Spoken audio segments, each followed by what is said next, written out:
Wakanda forever! Did you guys know they use the Clydesdale horse for those giant rhino movements? Apparently they have the same kind of hips. So they have the same kind of movement. That's pretty cool. I'm actually mildly disappointed whenever I watch this movie after Chadwick Boseman's death. It's a reminder of what could have been. I think what's awesome about T'Challa is he's the king of Wakanda, right? He's the Black Panther. He's got this whole kingdom. He's got all this money and resources. He's a king. He is a superhero. He's got a badass suit. He's got a super intelligent sister who's like Q from James Bond. He has everything. And on top of all of that, the most important feature about him, he's a really nice guy. He's just a genuinely nice guy, a dutiful son. He's just trying to do right. He wants to be a good man and a good king. Even better than his father. This movie takes place right after Captain America Civil War, right after his father's death. They're going right into the funeral, right into him becoming king. The ball just rolls downhill from two things happen here. One, T'Challa, he finally takes on the mantle. And two, Killmonger comes on board.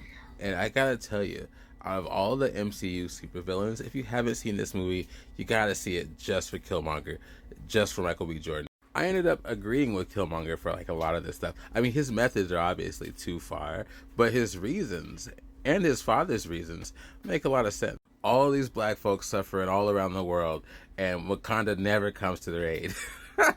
Or if they do, it's like minor and in the shadows, they're not really effective aid. That means all that slavery stuff, all that abuse and racism, all that just being treated like a second citizen, Wakanda could have helped those people. It also kind of makes sense from Wakanda's perspective, though. If they had come in sooner, it likely would have been war. It likely would have introduced them to what you see in the second movie, Wakanda Forever. So there is a bit of two sides to the coin in this film. Along with that, there's a flavor here. There's a style. I don't see any other MCU superhero wearing them fly-ass sandals, man. He wears those sandals very well. You see him with his bare feet out and everything. Dude's got style, man. He's got that drip. He was amazing. It's really sad to see him no longer part of this universe. I think what makes this movie work even more is there's so much emotion here. Killmonger's anger for what happened to his father is strong and reasonable. There's a moment here where T'Challa's father basically says, "You're a good man, T'Challa, and it is hard for a good man to be a king." He hints to something that happens later on in the movie. I'll give that spoiler a little later, but it's important, and it's quite later on. You see this even better reflected when Killmonger finally gets to Wakanda, because he does prove to be the better fighter, the stronger fighter, the more ruthless fighter, probably perhaps in some ways a better king than T'Challa. As far as visuals and action goes, it's a very colorful film. During the lit moments, during the daytime scenes, very pretty. During some of the darker scenes, though, it can be really hard to see the action. I hate that MCU does that sometimes. They really need to find a way to punch that brightness up, especially when there's combat going on. Especially if you got a character that has a full-on black suit. Just step your game up a little bit, Disney. But I love Black Panther's fighting style. I love seeing him just being so kinetic, being such an agile fighter. It's fun to watch. All the characters are really fun too. There's not one character that I actually dislike.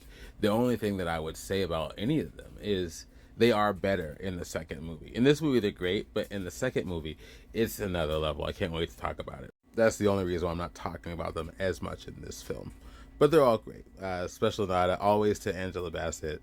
I love her. She's fantastic as the queen. All right, let's get into some spoilers if you haven't seen it. So get out if you don't want to hear it. So T'Challa's father, you find out that he kills his brother, T'Challa's uncle, Killmonger's father, right? And he covers it up, and he leaves the boy as an orphan in the States just by himself. Even though he's the king of Wakanda, he can give that boy anything he wants. He can set him up for life, and he doesn't. It's pretty bad. It's pretty ugly.